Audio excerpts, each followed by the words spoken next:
Muy buenas a todos y bienvenidos una vez más a Shipping Adventures. Llevo un par de semanas intentando sacar un vídeo para el canal, pero la verdad es que no he conseguido sacar tiempo, sobre todo por temas de trabajo y luego por el Club del Value, que bueno, al final siempre es la prioridad. Pero bueno, por fin he encontrado el momento y quería hacer una pequeña actualización sobre el mercado de container ships, del que he hablado mucho últimamente, y sobre el mercado de product tankers, que para mí ahora es el más interesante de todos. Y bueno, aquí creo que en el canal lo he mencionado, y bueno, siempre lo he mencionado también en algún Discord y por supuesto en el Club del Value desde hace bastante tiempo ya venimos hablando mucho de él y de alguna compañía en concreto. Empezamos por containers, y os he traído una nota de un broker que es Stifel y de JPM también, en la que, bueno, como todos sabéis, estas últimas semanas en los mercados han sido brutales, especialmente la semana pasada en la que el SP 500 cayó un 5,5% más o menos, el que creo que es la mayor caída en una semana desde marzo de 2020. Está el mercado muy nervioso y, por supuesto, los containers, que están siempre muy relacionados con, la gente lo relaciona con la marcha de la economía, pues, y encima el sector del shipping, que es más volátil que el SP 500, pues las caídas han sido más amplias. La verdad es que yo era algo que no contaba que fuera a haber estas caídas tan grandes, cuando el flujo de noticias ha sido muy bueno. Sí que es verdad que, por ejemplo, comentan aquí Stifel que hubo un par de artículos, uno de Freightwaves, que hablaban de una caída altísima de volúmenes que en realidad parece ser que no se corresponde con la realidad, ¿no? Y el propio Stifel, aquí lo podéis ver, pues actualizan, o sea, tienen recomendaciones de compra de un montón de compañías, que además ni siquiera son lesos, son compañías que están todavía más afectadas por, por este tema de volúmenes, ¿no? Como llevamos comentando mucho tiempo, los lesos son mucho más resilientes, en tanto que tienen los contratos firmados a largo plazo, entonces no tienen tanta dependencia de la volatilidad de lo que es el propio flete a corto plazo. ¿Vale? Entonces,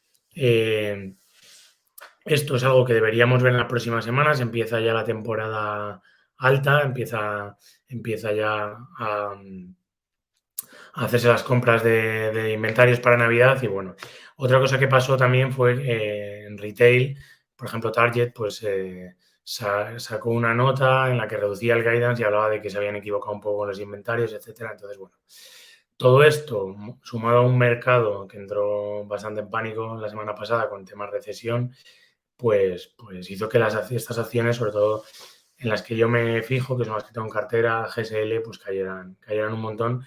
Y ahora veremos que, sin embargo, lo que afecta propiamente a la compañía, pues son buenas noticias. Este es el Harpex, que este es el índice que recoge los contratos a largo plazo de estos lessors de containers, y como veis ha tenido unas subidas recientes y está otra vez cerca de máximos.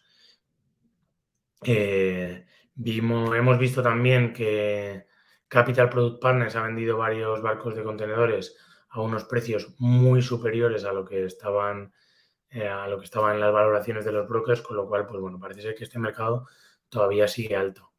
Sí que es verdad que los liners, pues las CIM, Hapag-Lloyd, CMA de turno, deben estar en modo esperar y ver, ¿no? Pero yo espero que veamos la renovación de los charters de GSL, de los que tiene abiertos para 2023, mediados de 2023, podamos empezar a ver renovaciones pronto.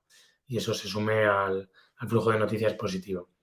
En la parte negativa sí que es verdad que tenemos a CMA, que es uno de los mayores accionistas y cliente también de GSL, que está intentando vender o está vendiendo un paquete importante de las acciones, lo cual, pues bueno,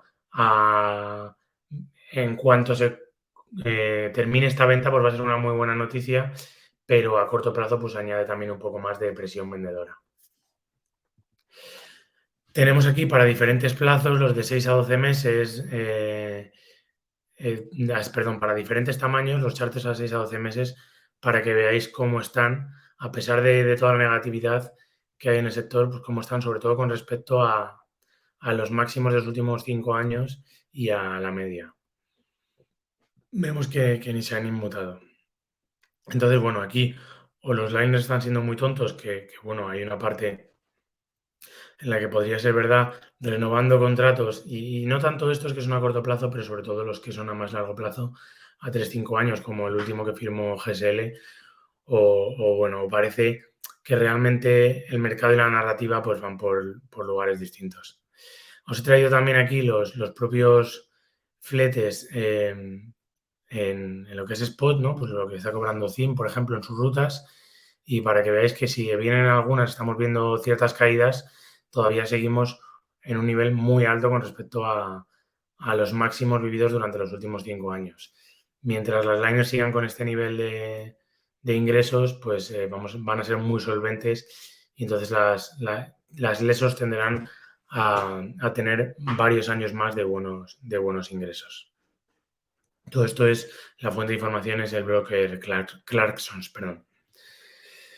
Ya pasamos en concreto a GSL y es que el viernes tuvimos la noticia bueno, que ya a principios de la semana pasada ya lo comenté en el Club del Value por una call privada que hizo GSL, por lo que dijeron, pues ya se podía intuir que iban a recomprar toda la emisión, lo que quedaba de estos bonos que daban el 8% y que vencían en 2024. Estos bonos los comentamos en el Club del Value en el lanzamiento y la verdad es que a mí es una de las ideas que me encantan por su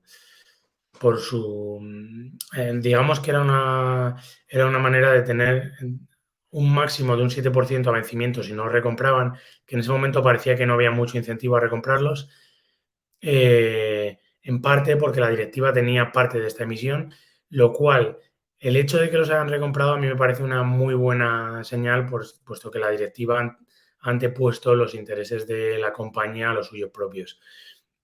Entonces, bueno, nos los ha recomprado y hemos ganado como un 2,1% con los bonos, más un 2 y pico por ciento, un 2,5 o algo así con el efecto divisa, lo cual, pues bueno, es en un entorno en el que, o sea, en 3 meses, ¿no?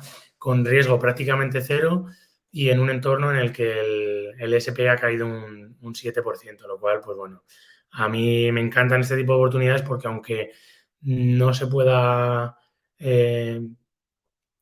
no se vaya a ganar muchísimo dinero, pero el riesgo es cero, ¿no? Lo cual incluso, pues bueno, te permitía hasta apalancar la operación. Entonces la verdad es que para mí genial. Hubiera preferido que no los hubieran recomprado todavía de manera egoísta por esa parte de la deuda, pero siendo accionista de la compañía creo que era la mejor decisión a tomar. Y entonces, bueno, como digo, ya esto lo comenté la semana pasada en el Club del Value, la mejor idea parecía venderlos y efectivamente así ha sido. Con esto, GSL pues se quita la parte más cara de la deuda que tenía y bueno, pues sigue siendo otra buena asignación de capital. Todo esto es gracias a la refinanciación que hizo. Queda por ver qué va a hacer con el dinero que les queda, que probablemente empiecen a recomprar alguna acción. Y bueno, pues la compañía desde luego está haciendo todo lo que está en su mano por hacer buena asignación de capital. No están comprando barcos, están reduciendo el coste de la deuda, están recomprando acciones. Así que bueno, está por ver lo que pasa con el mercado, ¿no? Yo la verdad es que tengo que reconocer que no me he atrevido a ampliar porque aunque los fundamentales están súper sólidos, sí que creo que el mercado se puede poner muy bestia con ese tipo de compañías con el miedo a recesión, ¿no? Entonces, bueno, mientras vemos qué va pasando, pues estamos cobrando una rentabilidad por dividendo que es bastante interesante. A mi precio de compra es entre un 6,5 y un 7%, con lo cual, pues, bueno, estamos esperando al precio actual.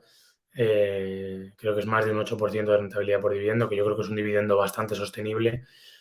Entonces, bueno, creo que no tiene mucho sentido esta cotización, pero ya os digo que yo personalmente no me he atrevido a ampliar. Por otro lado, tenemos Danaos, que en esta no tengo posición, pero que es una empresa muy parecida, aunque tenía la pega, entre comillas, de que estaban siendo un poco lentos con respecto a retribución al accionista, ¿no? Y no se entendía muy bien, sobre todo, por qué no incrementaban el dividendo o hacían recompras. Pues también sacaron un feeling en el que autorizaban hasta 100 millones de recompras, lo cual pues sería una devolución de valor tremenda al accionista porque la compañía está cotizando también increíblemente barata. Entonces, bueno, sí que estamos viendo en general que las compañías de shipping, que además han tenido tan mala prensa siempre, pues algo está cambiando, ¿no? Y están haciendo unas políticas muy buenas con respecto al accionista, ¿no? Entonces, bueno, como siempre, está por ver si realmente lo ejecutan, no solo lo han aprobado de boquilla, pero bueno, sigue siendo una muy buena noticia. Como decía yo, aquí no tengo posición, pero también me parece bueno, es una compañía muy similar a GSL. Y pasamos a Product Tankers, que desde hace un tiempo a mí es el segmento de shipping que más me gusta. Y bueno, pasé, digamos, todo lo que tenía invertido en crude tankers aquí, la verdad es que con muy buen timing, y ahora la verdad es que vuelve a estar muy barata. Por ejemplo, DHT, que era la última que tenía, vuelve a estar súper barata. Yo creo que hoy viene el mercado alcista, subirá, pero bueno, estos niveles en torno entre 5 y 5,5, yo creo que de cara a 2 o 3 años, pues, y que esto nadie se lo tome como recomendación de inversión, ¿no? Pero pueden demostrar ser precios bastante baratos. Entonces, empecé a investigar Product Tankers y me encontré con que teníamos un order book, que es el libro de pedidos con respecto a la flota existente, del 5,9%. Es decir, más bajo incluso que en petróleo crudo, ¿vale? Product Tankers, para el que no lo sepa, pues es que yo lo he mencionado varias veces, pero es el transporte de derivados del petróleo. Luego nos encontramos con que este tipo de barcos tienen menos años de vida útil porque necesitan tener un recubrimiento en los depósitos en mejores condiciones para no contaminar los productos refinados. Entonces nos encontramos con que una parte bastante importante de la flota ya está por encima de 20 años, siendo normalmente, por lo que nos dicen las compañías con las que hemos hablado, a partir de los 15 años se empieza a notar una barbaridad, sobre todo que tienen menos tiempo de navegación, que tienen mucho más OPEX o gasto operativo y que tienen mucho más CAPEX. Y bueno, y sobre todo que hay clientes que ya no quieren utilizar estos barcos.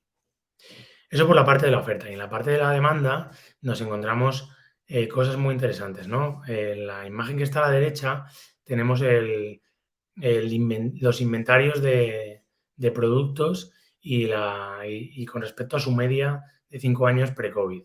Fijaos que solo tenemos datos hasta febrero y esto es en millones de barriles y sin embargo esta tendencia ha seguido continuando a la baja, o sea que si tuviese esta gráfica a día de hoy sería todavía mucho más preocupante.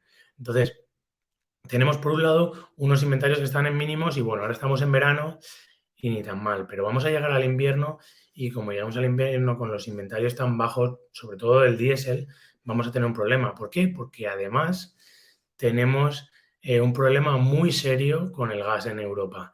Y tenemos inventarios bajos y luego problemas con el suministro por parte de Rusia, tenemos problemas con el suministro por parte de Argelia, bueno, iba a decir gracias a nuestro presidente, pero bueno, al final lo he dicho. Y luego tenemos además medidas totalmente bananeras como el incremento de los impuestos en Reino Unido a las extractoras de gas, lo cual pues va a hacer probablemente que no haya mucho incentivo en explorar nuevos pozos de gas, salvo para las empresas que lo puedan hacer mediante CAPEX, ¿no? Entonces, nueva inversión, nuevo capital, yo creo que se va a quedar fuera del mercado. Entonces, si llegamos al invierno, y yo creo que es bastante probable que haya, digamos, limitaciones en el suministro de gas por parte de los gobiernos, la alternativa es el uso de generadores de gasoil. Y estos generadores de gasoil pues necesitan un gasoil del cual tampoco hay inventarios, ¿no? La única manera es llenar esos inventarios. Y es verdad que ahora mismo la curva del petróleo está lo que se dice en backwardation, quiere decir que los precios hoy están más caros que los futuros, lo cual no suele ser la situación normal porque los futuros tienen que incluir el coste de almacenaje, ¿vale? Entonces, lo normal sería que la curva estuviera en un ligero contango, que es lo contrario, ¿vale? Que tuviera una ligera ascendencia en los precios de los futuros. Entonces, ¿qué pasa? Que no hay mucho incentivo a llenar a los inventarios porque se prevé que el petróleo, según vaya avanzando el año, vaya estando más barato. No obstante, no se puede, o sea, si llegamos con los inventarios así a invierno, pues vamos a tener un problema muy serio. Entonces, bueno, la parte buena, que esto nos lo comentó Hafnia en una reunión la semana pasada, la parte buena de la curva es que nos está indicando que en contra de lo que vivimos en 2020, que fue la última vez que vivimos un entorno de fletes altos para product tankers, aquí lo que tenemos es una demanda real de estos productos, ¿no? Por eso la curva tiene esa forma. Y eso, pues bueno, al final nos está diciendo que tenemos una demanda muy sana. Y además, fijaos que ahora en 2 semanas o así empieza la temporada de verano, tanto en Europa como en Estados Unidos, lo que se llama la driving season. Todo el mundo nos queremos ir de vacaciones, estamos muy hartos con con estos 2 últimos años o 3, y no, bueno, 2 últimos años, de no poder irnos de vacaciones. Entonces yo creo que vamos a tirar la casa por la ventana de manera general, nos vamos a ir de vacaciones, vamos a viajar en avión y todo eso pues al final es mayor consumo de derivados del petróleo.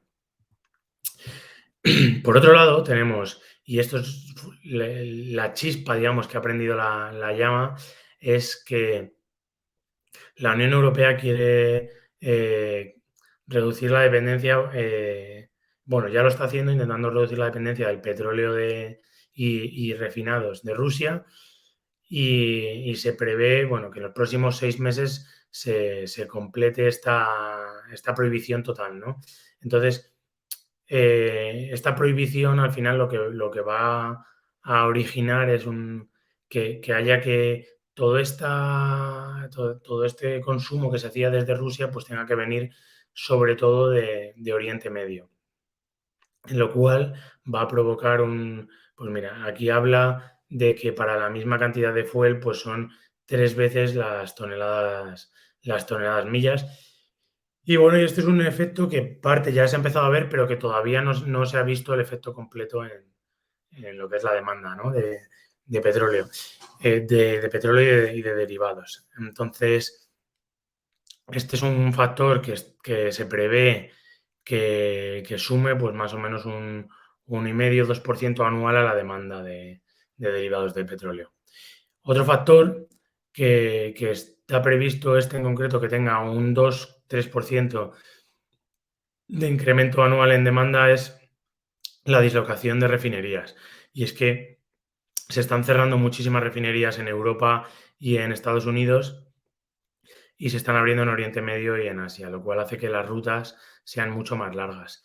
Pues bueno, esto es así. En Europa y en Estados Unidos seguimos con esta política ESG, entre comillas, y bueno, pues al final esto lo que va a hacer es empujar bastante los rates. Y esto es un efecto que ha empezado a verse un poco, pero que todavía tiene gran parte, o sea, todavía no está factorizado en los rates actuales gran parte de este efecto, ¿no? Por poner un ejemplo, hay 2 refinerías, una en Kuwait y otra en Arabia Saudí, de Aramco, que está previsto que de aquí a final de año sumen 0,8 o 1 millón de barriles de producto refinado al mercado. Y bueno, pues solo este efecto supone como unos 75 MRs, digamos que es el barco más estándar, adicionales de demanda, ¿no? Entonces, como hemos visto, tenemos el efecto de Rusia, el efecto de la dislocación de refinerías y luego tenemos el efecto de la recuperación de toda la demanda pre-COVID, ¿no? Pues ahora mismo todavía no estamos viajando lo mismo que antes, ni los aeropuertos están funcionando igual que antes. Entonces, cuando se recupere eso, todos estos tres efectos suman, pues, hablándolo mi idea es que entre un 7 y 8% de demanda adicional, entre finales de este año y el próximo año, y frente a un order book que, como hemos visto, está al 6% para los próximos 3 años, ¿no? Entonces, pues bueno, ya hay un imbalance, un desequilibrio, que me salía en inglés, bastante grande y se va a ir agravando, ¿no? Y estamos ya fijaos en un periodo donde los rates ya están altos, ¿no? Con lo cual, pues bueno, todo hace, todo hace ser optimista, ¿no? Por otro lado, bueno, tenemos el riesgo de que haya una recesión fuerte, pero, y es verdad que si hay una recesión fuerte, la demanda de petróleo caerá, la demanda de productos refinados caerá y además las acciones sufrirán. Eso todo el mundo lo tiene que tener claro, pero bueno, hay que tener en cuenta que si nos vamos, por ejemplo, a la crisis de 2008, no, la demanda de petróleo y de productos refinados no cayó tanto, ¿no? Sí que es verdad que aquí, pues bueno, se podría comer eh, eso, ese desequilibrio, pero bueno, como todo, ¿no? Pues uno invierte siendo optimista, si uno cree que va a haber recesión, pues lo mejor es que quite el dinero de la bolsa o que se ponga corto, ¿no? Yo la verdad es que creo que la economía sí que está un poco tocadita, pero bueno, creo que por lo menos en el medio plazo pues vamos a seguir dependiendo del petróleo y de sus derivados, entonces que aquí hay una oportunidad muy buena. Y bueno, pues os he traído dónde están los rates ahora. Fijaos con respecto a la media de lo que llevamos de año, pues los MR en 37.000. Bueno, estos son diferentes rutas, ¿no? Pero estas son las que nos interesan. Los MR en 37.000 y los LR1 y el R2 en casi $60.000. Y esto, además, estamos hablando de barcos que no llevan scrubber y barcos que juraría que no son eco, ¿no? Con lo cual, pues bueno, las compañías con flotas modernas están ganando todavía más. Entonces, yo lo que creo es que esto, pues, igual no a estos niveles, igual con cierta bajada, pero que puede ser sostenible, ¿no? Que se establezca un suelo más alto de la media de los últimos años. Entonces, las compañías ya han subido bastante. Mis favoritas son D'Amico y Torm, y la verdad es que han subido bastante, pero yo diría que les queda subida por lo que vamos a ver a continuación. Y esto es muy importante. Fijaos que el time charter, el precio que se paga por alquilar un barco de estos un año, fijaos que en el caso del LR2 pues está a la mitad de lo que está el viaje a spot. En el caso del MR, pues a una vez y media menos. Entonces, ¿esto que nos está diciendo? Pues que los participantes del mercado, algunos, eh, desde luego los clientes que piden este tipo de contratos, no se creen que la subida de los rates vaya a ser duradera, ¿no? Entonces, bueno, hablando ayer con Hafnia, hoy hablaremos con Torm, nos decían que nadie está dispuesto a ofrecer un barco a estos rates, a estos time charters para un año, porque no, porque tal y como está el mercado sería estúpido, ¿no? Entonces, a medida que estos rates vayan aguantando, estos time charters deberían ir subiendo, y esto es muy importante porque eso está relacionado con el precio de los activos, con el precio de los barcos. Si os fijáis en la gráfica aquí a la izquierda, la línea morada es el precio de un MR, y vemos que todavía está bastante bajo con respecto al anterior pico, que fue pues, en 2007 más o menos, que los MRs pues, bueno, llegaron a valer, ajustado por la inflación, pues unos 60 millones, y ahora mismo están en unos 43, ¿no? De hecho, la nota aquí abajo dice que en 2007, con estos spot rates, pues la media de los barcos valía 59 millones, y ahora mismo, pues bueno, esto de los barcos de 5 años, ¿no? Y que ahora mismo un barco de 5 años estaría como unos 30 millones. Con lo cual, eh, si estos rates se mantienen, si los time charters de un año empiezan a recoger esta subida, cabe pensar que vamos a ver todavía mayor subida en el precio de los barcos, lo cual pues hace que el NAV que estamos, el Net Asset Value, el valor neto de los activos de estas compañías, todavía tiene margen de subida, ¿no? Y entonces, si sumamos ese factor a la cantidad de dinero que están ganando, ¿no? Que mismamente, pues, Hafnia nos decía que les Nos decía, bueno, que siendo conservadores les cuesta creerse que esto se vaya a mantener tal y como está ahora, que creen que podría haber cierta bajada, pero mantenerse un suelo más alto, pero no lo decían porque vean que van a entrar más barcos ni nada, si lo decían porque están ganando tanto dinero que les cuesta creérselo, ¿no? La frase literal fue algo así como, estamos tan ocupados contando billetes que nos cuesta seguir el ritmo, ¿no? Entonces, fijaos, ¿a esto qué le sumamos? Pues que no se están pidiendo barcos. Es curioso porque normalmente cuando hay un ciclo alcista en shipping, todo el mundo corre a pedir barcos como estamos viendo en containers. En este segmento no estamos viendo todavía pedidos de barcos y además tenemos los astilleros llenos, con lo cual toda nueva oferta tardaría unos 2 años en llegar. Con lo cual, y esto es muy importante y que todo el mundo tenga en cuenta, si no tenemos una recesión gorda por el camino, pues pinta muy bien este mercado. Desde luego yo lo veo muy bien. Pero si no tenemos una recesión gorda por el camino. Y bueno, os he traído también con respecto al precio de los activos, ¿no? Esto es la New Build Parity, que es, digamos, cuando se hace una depreciación en línea recta desde, desde el año cero hasta el año en el que se achatarra, ¿no? Que aquí se considera el año 25. Y si os fijáis, estamos viendo que sobre todo los barcos más antiguos, pues todavía están por debajo de esta línea, ¿no? Entonces, normalmente cuando hay un mercado alcista, todos estos barcos se acercan a la New Build Parity, incluso en containers ahora estamos viendo una cosa muy curiosa, es que la curva tiene la forma opuesta, ¿no? Es como simétrica sobre esta línea. Valen mucho más los barcos antiguos que la línea de New Build Parity, porque claro, un barco de esos, según lo pones en el agua y le firmas un contrato, pues ya estás ganando mucho más de lo que debería valer para la edad que tiene, ¿no? Entonces, con esto que os quiero enseñar, pues que todavía queda bastante margen de subida para los activos. Si suben los activos, sube el NAV, pero como os decía, además con el dinero que están ganando, baja la deuda neta, ¿vale? Bien porque estén repagando deuda, o bien porque lo estén dejando en caja, o bien porque estén repartiendo dividendo. Entonces, el precio, digamos, baja. Con lo cual, no está, ahora mismo, ópticamente parece que están a una vez NAV o incluso ligeramente.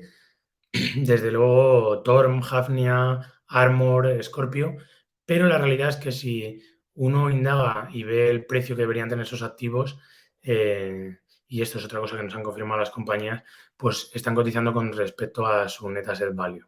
Con lo cual, pues bueno, yo creo que queda margen de subida. Y con esto termino, espero que os haya gustado. Ya sabéis, si le dais like, si compartís, incluso si ponéis comentarios, pues me ayudáis mucho. Yo espero que con este vídeo ya pase la barrera de las 4.000 horas vistas, lo cual me hace muchísima ilusión. Ya somos 1.600 suscriptores en algo tan nicho como es el shipping y sobre todo porque como el objetivo de este canal, ya lo he comentado muchas veces, es benéfico, para donar el dinero a protectoras de animales, pues tengo muchas ganas de que aunque sea poco, empiece a dar algo de dinero y bueno, pues se pueda hacer algo bueno por el mundo, ¿no? Y con esto os dejo, nos doy más la brasa, espero que os haya gustado y un saludo a todos.